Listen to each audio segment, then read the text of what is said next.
Hello everybody, and thank you so much for coming to watch the 7th Voyage of Sinbad, but also mark the end of the Mythical Menagerie exhibition here at the Science Museum, Oklahoma, which has been a wonderful exhibition. We're really happy, we're really proud of how it's gone, and it's great to see so many people enjoying Ray Harryhausen's work at the tail end of 2017. So the 7th Voyage of Sinbad, in my opinion, is one of Ray's best films, and it's going to be a delight to see it on the big screen.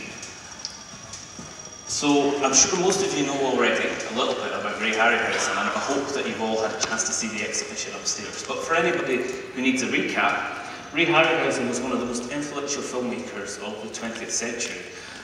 Many of the big blockbusters, the special effects that you see today, have their origins in Ray's work throughout the 20th century. He developed a technique in stop-motion animation which allowed incredible worlds to be brought to life and on a relatively low budget. And the film tonight is one of his breakthrough films. So Ray was a major influence, as I said, on films such as Star Wars, on Avatar, on Monsters Inc., Jurassic Park, the Lord of the Rings trilogy, and so many more. And directors these days, big names such as Steven Spielberg and George Lucas, reminisce on their childhood watching films like The 7th Voyage of Sinbad and cite that as one of their main influences on wanting to become filmmakers. So these days, if you go and see a Marvel film, a DC film, or any big blockbuster, you'll see thousands of names at the end. People who are working on the visual effects, people who are creating the CGI. Chances are, if you went to see a film in the 1960s or 70s and it had great special effects, there would be one name, Ray Harryhausen. He was a one-man industry. He was responsible for everything for coming up with ideas for stories, sketches, storyboards, building the models themselves, and then animating them. He acted as a director, a producer, he even went as far as to advertise his own films. He was a one-man industry, the likes of which we'll probably never see again. So, how did Ray become such a talented filmmaker? This is Ray as a teenager, and he was always a very creative chap. He was always was inquisitive and creative, but it wasn't until 1933 he went to see a film that changed his life. King Kong in 1933 was one of the most important movies of all time. It was released during the Great Depression and obviously a tough time in America. Ray was taken to see this film on his 13th birthday at Grauman's Chinese Theatre in Los Angeles, and from that instant he realised that he wanted to do this for the rest of his life. He pestered his parents all the way home. How was this incredible creation brought to life? How did the gorilla move? How did it interact with the live-action characters on the screen? He knew it wasn't a robot, he knew it wasn't a real gorilla, but he hadn't quite figured out how the monster moved. And back in the 1930s, it was quite hard to get information about how special effects were created. And chances are, if you bought a magazine and it had information about King Kong in it, a lot of the time the information was wrong. So through trial and error, Ray started to realise that it was a process known as stop-motion animation, which was bringing these creatures to life, and he decided that that's what he wanted to do for the rest of his career. Now this is Ray in his garage in Los Angeles as a teenager. He was very lucky to have supportive parents who backed him all the way. They transformed their garage into a studio for him. And bear in mind, it's quite an unusual thing. He wanted to do something that didn't really even exist yet. He wanted to be a stop-motion animator. There were very, very few of those in the world, and nobody really knew what kind of career this would hold for him. He was so lucky to have parents that backed him every step of the way, and it's an important lesson to all the mums and dads out there. You have to support your kids because you never know what's going to come from believing in them and letting them follow their dreams. And this is Willis O'Brien. Willis O'Brien was the man responsible for the special effects in King Kong, for building the gorilla, and he is really the grandfather of stop-motion animation. Now Ray was lucky enough to meet Willis O'Brien as a teenager, and he presented him with one of the stegosauruses he'd made in his garage back home. And O'Brien was dismissive at first. He said, "Your stegosaurus, the proportions are all wrong. The legs look like sausages. You have to go back to the drawing board." But Ray was a determined chap. He then signed up for art college and very meticulously started to study form and anatomy. And he wanted his creatures to look like they had real physical presence. So this is an early piece of Ray's work, the Jupiterian, and it just kind of shows you how talented he was from a young age, but also the imagination that was going into his work. This is one of his first drawings. He realised that a creature like this with wild arms and legs and tails and so forth, it was quite improbable. Its internal gravity and geography wouldn't work. But this was at an age when he was letting his imagination run wild. And here he is filming the Jupiter project in his garage. Again, just trial and error, working out how stop motion worked, how he could do it in his own home, how he could make animation smooth, and the perils of trying to use equipment that was often very inaccurate and unreliable. Now, he animated, he practiced every hour of the day that he could on animation or drawing or research. He attempted to make his own film Evolution, which was going to trace the history of the world from the dinosaurs right through to the modern age, all in stop motion. Sadly, that was a little ambitious for a teenager in his garage, but nevertheless he kept this Evolution film as a kind of demo which he would take to different film producers and say, I want to make this on the big screen. So his first job, his first paid job, with equally legendary animator George Pal and his Puppetoons project.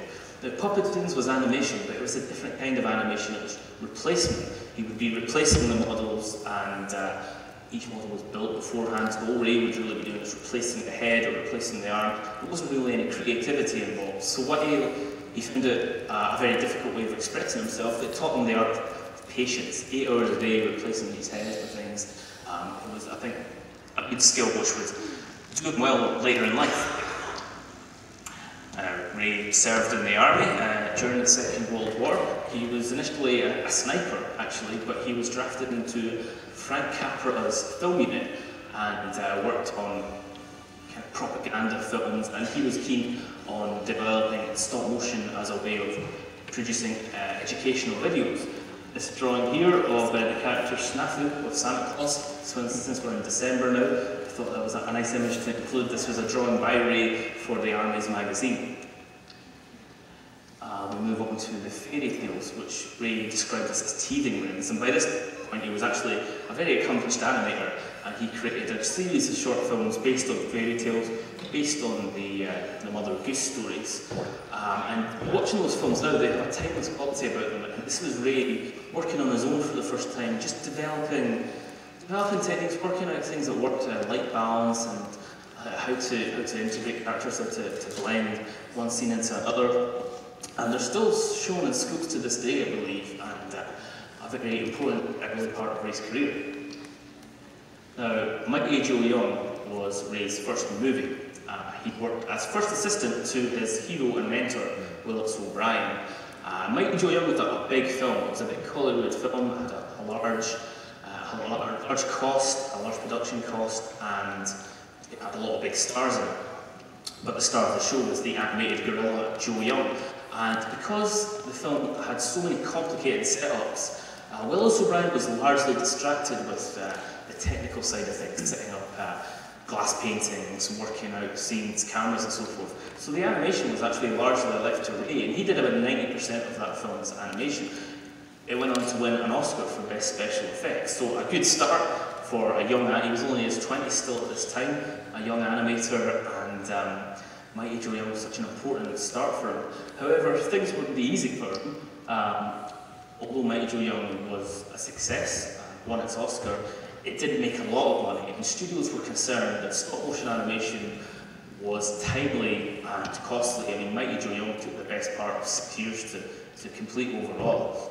The studio just didn't want to allocate that much time to a film that might not make money. So his first planned solo project was this, War of the Worlds, which he created some fantastic artwork for, and sadly production studios would just not go with it. They didn't feel that stop motion animation was viable as a commercial filmmaking project. Nevertheless, undeterred, he worked on his first solo film, The Beast from 20,000 Fathoms, in 1953. Now, The Beast from 20,000 Fathoms is probably one of his most influential films. It was the first of the monster on the rampage films of the 1950s. 1 year later, a little-known film by the name of Godzilla was released in Japan, which was very highly influenced by The Beast, although they used a man in a suit rather than a stop-motion model. And although it was made for an incredibly low budget, it really gave Ray the confidence that he could make films of his own.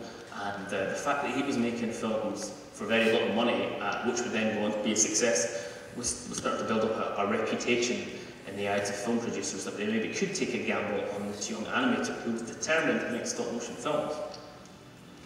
So his films in the 1950s all have a similar kind of theme. Large monsters, out of control, destroying big cities. It came from beneath the sea with another giant octopus on the loose, destroying San Francisco. I guess what's most important about this film is that united Ray with long-term producer Charles Schneer. And Charles Schneer would go on to produce more or less every one of Ray's films from then on. He was a hard-nosed producer. He kind of did a lot of the budget and the less glamorous side of the film, but it was a very important part of Ray's life. Earth vs. the Flying Saucers, again a film that speaks for itself. It was Washington this time being destroyed. Ray's flying saucers posed a unique problem, because how do you give these hunks of metal personality?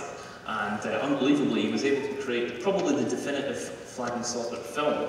And unlike the rest of the collection, the flying saucers are still identical today as they were back in 1956. 20 Million Miles to Earth was the last of Ray's black and white films, and probably his biggest tribute to King Kong. The Ymir on screen was a very close kind of character to King Kong, very sympathetic. He wasn't a monster, he was a misunderstood creature from another planet. But yet again, it was a big city being destroyed. It was Rome in this instance, and it was probably the most accomplished of the black and white movies. Now, by this point, Ray was starting to think that he destroyed enough cities. He thought there was more that stop motion could be used for, because to that date, stop motion had been mostly used to animate dinosaurs or large gorillas or some variant on that theme destroying a contemporary city. What Ray really wanted to do was bring mythology to life, and that's the film we're about to watch. Is the first of his mythological films, and the earliest film, which you can see in the Mythical Menagerie displayed next door. It's a groundbreaking film. It's the first colour stop-motion film, and the first film really to have multiple characters and creatures, which were brought to life in glorious Technicolor. It's probably one of Ray's most influential films, because so many filmmakers describe watching it and sitting there in 1958 being wowed by the creatures on screen. So, a quote from George Lucas, who said that without Ray Harryhausen, there would likely have been no Star Wars. And that's not just an idle quote from George Lucas. He's a huge fan of Ray's, and he is one of the directors that said, he just remembers sitting in a dark cinema in 1958 watching this fabulous movie unfold before him. Not just George Lucas, but most of the staff of Star Wars, Phil, Dennis Muren, and so many others, recall watching this movie and it being such a huge influence on their early careers. So, when you're watching this film, I think the main thing to understand is you just have to let it wash over you. You have to enjoy the music, the fabulous music by Bernard Herrmann, the incredible Technicolor creations on the screen, and again, the actors in this film are great as well. It's a great story, and it's one that you can really lose yourself in. Bernard Herrmann, when he scored the film, said that he tried to provide a kind of mystical innocence, and I think that describes this film perfectly. It's a very timeless movie, and it's one that people have enjoyed for the last 60 years. So just pretend you're a young Steven Spielberg or George Lucas or John Landis or Peter Jackson watching this film for the first time and seeing these astonishing creatures come to life. The way it fired their imagination is still firing the imagination of audience in 2017, and I hope that you'll enjoy the film. Thank you very much, and we'll talk a little bit about the creatures in the film afterwards. Enjoy!